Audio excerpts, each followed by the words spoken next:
सुमिरन की महात्म में जितनी कह लूं उतना कम है। फिर आता है यम यम वापि स्मरण भावम, जिसको जिसको सुमिरन करोगे वैसे वैसे हो जाओगे। तो आप रात सोने से पहले आज जरूर करिएगा, रात सोने से पहले रीढ़ की हड्डी सीधी कर लेना, आंख बंद कर लेना, श्वास गहरा भरना, श्वास गहरा छोड़ना, और फिर इसी तरह से कुछ 10 मिनट श्वास गहरा लिया, गहरा छोड़ा। नहीं चाहो तो मन में गिनती गिनना, श्वास लंबा भरा 1 2 3, श्वास गहरा छोड़ा 6 की गिनती तक ले जाओ, धीरे धीरे श्वास छोड़ो 1 2 3 4 5 6, और फिर चाहे तो श्वास गहरा भरा तो 3 बार ओम कर लो, ओम ओम ओम। श्वास बाहर छोड़ा उंगली में गिन लो, ओम ओम ओम ओम ओम ओम। श्वास गहरा है, बोलना मन में है, क्योंकि बोलना और सांस लेना एक साथ कैसे होगा, इसलिए श्वास गहरा भर रहे हैं और मन में चल रहा है ओम ओम ओम, और श्वास छोड़ा तो भी चला ओम। अब ये ओम की ध्वनि जो तुमने लगाई रात सोने से पहले, सुबह उठे, नहाए धोए, आसन बिछाया, पूर्व की ओर मुख करके, नॉर्थ की ओर या मुख करके बैठ जाइए। फिर से रीढ़ की हड्डी सीधी। अगर कुछ आसन आते हैं तो पहले आसन करो, और 15-20 मिनट आधा घंटा आसनों के बाद फिर ऐसे सीधे बैठ के आंख धीरे से बंद करके श्वास को फिर गहरा किया, ओम ओम ओम ध्वनि लगाइए, और फिर ये जो ओम का मानसिक आप जाप करेंगे ये आपके मन को शांत कर देगा। सच्ची बात तो यह है कि सुमिरन करना ये हमारे जीवन की, I would say it's like cream of your life. जीवन को शांत और आनंदित बनाने की कीमिया, केमिस्ट्री है ये।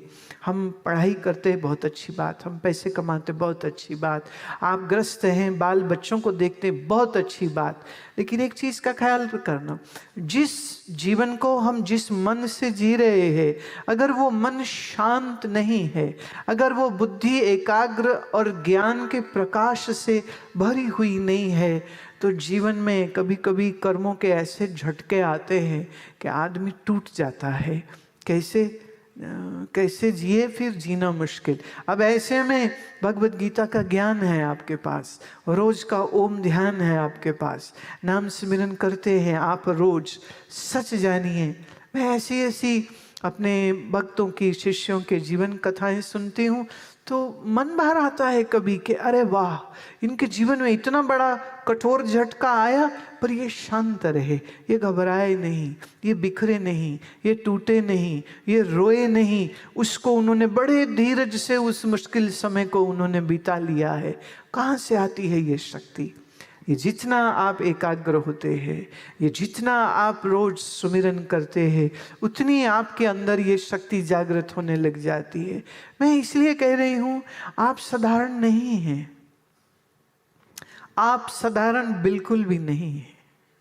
श्री कृष्ण गीता में कहते हैं कि ममैवांशो जीवलोके जीवभूत सनातना, ये जो जीव है ये सनातन है और ये मेरा ही स्वरूप है, ये मेरा ही अंश है। तो उस सच्चिदानंद परमात्मा के अगर हम अंश हैं तो हम भी सच्चिदानंदी हैं, उससे कम थोड़ी हो जाएंगे। लेकिन चूंकि हम आत्मज्ञान से वंचित हैं, अपने आत्म स्वरूप को जानते नहीं हैं, इसलिए जल्दी जल्दी दुखी हो जाते, जल्दी जल्दी सुखी हो जाते। 4 अच्छी बात सुनी, वाह, तालियां बजा बजा के हंसते हैं। एक बुरी खबर आ जाए तो फिर छाती पीट पीट के रोते, हाय मर गए, हाय मर गए। तो दिन में 10 बार हंसते हो, 10 बार रोते हो, 10 बार हंसते हो, 10 बार रोते हो। और ये जो ऊपर नीचे मन होता रहता है ना, ये बेचारा तुम्हारा नन्हा सा दिल बोझ नहीं बर्दाश्त कर पाता, इसीलिए हार्ट अटैक हो जाते हैं। फिर हमें इसको, हमारे एक महात्मा थे, वो हमेशा कहते थे अपना कोई नहीं इस दुनिया में, बस ये दिल ही अपना है, इस बच्चे को ठीक रखा करो। कहते थे अपना कोई नहीं है, ये दिल जो है ना इसको ठीक रख, कैसे रखेंगे?